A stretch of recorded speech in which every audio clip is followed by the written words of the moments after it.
নমস্কার, সবাই কেমন আছেন? আশা করি সবাই ভালো আছেন। আমিও বেশ ভালো আছি। আজ আবার একটা নতুন রেসিপির ভিডিও নিয়ে আমি আপনাদের সামনে হাজির হয়েছি। চলুন গল্প করতে করতে রেসিপিটা জানা হোক। আজকে হচ্ছে পাতলা খাসির মাংসের ঝোল রান্না করব। তার জন্য প্রথমেই কড়াইয়ে একটু তেল গরম করতে আরম্ভ করে দিয়েছি। আর খাসির মাংস রান্না করতে গেলে তো খাসির মাংস, পেঁয়াজ, আলু এগুলো লাগবেই।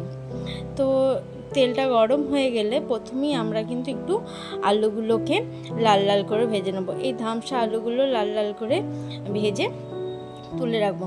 চলুন আজকে গল্প করতে করতে কিছু রান্নার টিপসও আপনাদেরকে দিয়ে দেবো। তো এদিকে আলুটা ভাজা হোক, ততক্ষণ একটা মশলা রেডি করে নিই। এটা হচ্ছে আদা রসুন পেস্ট, আর তার সঙ্গে হলুদের গুঁড়ো, ধনে গুঁড়ো, জিরে গুঁড়ো, লঙ্কা গুঁড়ো, কাশ্মীরি লঙ্কা গুঁড়ো। এই সব মশলাটাকে একটা পাত্রে নিয়ে একটু জল দিয়ে পেস্ট করে রাখবো। যদি মশলাগুলো শুকনো তেলের উপর দেওয়া হয় তাহলে অনেক সময় পুড়ে যাওয়ার সম্ভাবনা থাকে, কিন্তু যদি সব মশলাগুলো আমরা একটা পাত্রে নিয়ে তারপরে যদি সেটাকে মিক্স করে নিই, তারপরে যদি সেই মশলাটাকে তেলে দেওয়া হয় তাহলে কিন্তু তার স্বাদ আর টেস্ট দুটোই কিন্তু অন্য রকমের হয়। যাই হোক, আপনাদের সঙ্গে কথা বলতে বলতে ওইদিকে মশলাটাও পেস্ট করতে করতে মানে মেশাতে দেখুন হয়ে গেছে আমাদের আলু ভাজা। আলু ভাজার পর যে তেলটা ছিল সেই তেলের মধ্যেই আমরা দুটো শুকনো লঙ্কা ফোড়ন দিয়েছি। এইখানে কিন্তু আমি আদারওয়াইজ কোনো গরম মশলা বা কোনো কিছু ফোড়ন দেবো না, একদম বাড়িতে ঘরোয়া পাতলা খাসির মাংসের ঝোল, সেই রেসিপিটাই দেখানো হচ্ছে। এরপর ফোড়নের লঙ্কাগুলো একটু লালচে ভাব এসে গেলেই তারপরে দিয়ে দেবো পেঁয়াজ। একটু বড় বড় করে পেঁয়াজগুলো কেটে নেওয়া হয়েছে। তো এরপর তেলের মধ্যে পেঁয়াজগুলো দিয়ে তারপরে পেঁয়াজগুলো আমরা একটু ভেজে নেবো, কিন্তু খুব বেশি লালচে করে ভাজবো না, মোটামুটি একটু সফট হবে সেই রকমই ভেজে নেবো। তো পেঁয়াজটা যাতে সফট হয় তার জন্য পেঁয়াজটার ওপরে আমরা কিন্তু একটু সামান্য নুন দিয়ে দেবো। আর এই যে একটু চিনি দেওয়া হলো, চিনিটা দেওয়ার কারণ হচ্ছে একটুখানি টেস্টের ব্যালেন্স, যাতে ঝাল মিষ্টির একটা যে ব্যালেন্স হয় সেই ব্যালেন্সের জন্য একটুখানি আমরা চিনি দিয়ে দিয়েছি। ব্যাস, পেঁয়াজটা মজে এসেছে। এরপর আমরা ওই যে মশলাটা মিক্স করে রেখেছিলাম, সমস্ত গুঁড়ো মশলা আর বাটা মশলা, সেই মশলাটা এরপর আমরা পেঁয়াজের সঙ্গে মিশিয়ে নেব। তারপর খুব ভালো করে পেঁয়াজ আর এই যে মশলাটা খুব ভালো করে কষিয়ে নেব।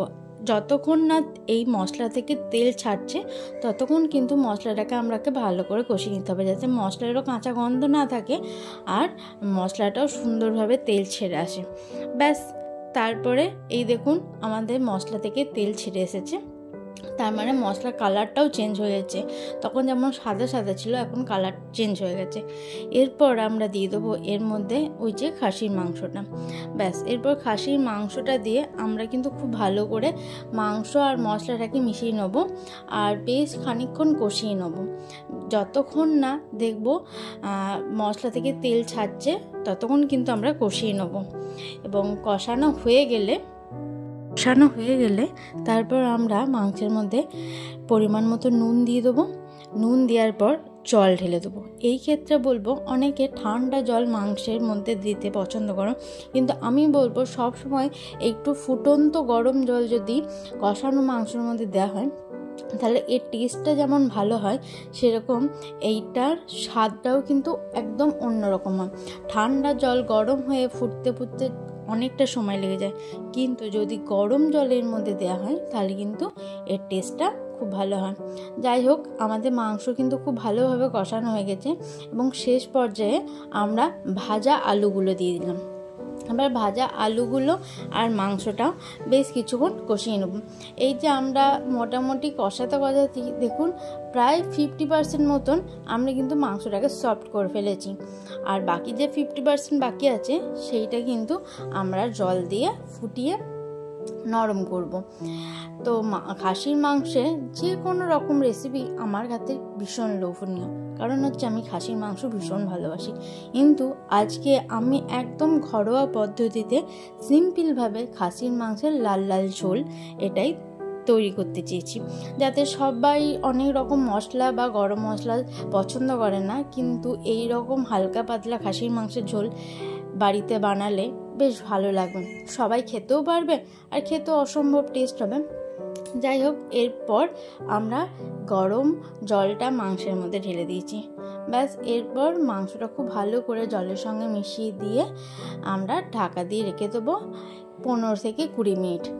ব্যাস, হাই ফ্লেমে 10 মিনিট আর 5 মিনিট লো ফ্লেমে, তাহলেই আমাদের মাংস খুব সুন্দরভাবে সফট হয়ে যাবে আর খুব ভালোভাবে মাংসটা রেডিও হয়ে যাবে। দেখুন, গরম জলটা দেওয়ার সঙ্গে সঙ্গে কিন্তু এটা ফুটতে আরম্ভ করে দিয়েছে। এটাই হচ্ছে গরম জলের দেওয়ার উপকারিতা।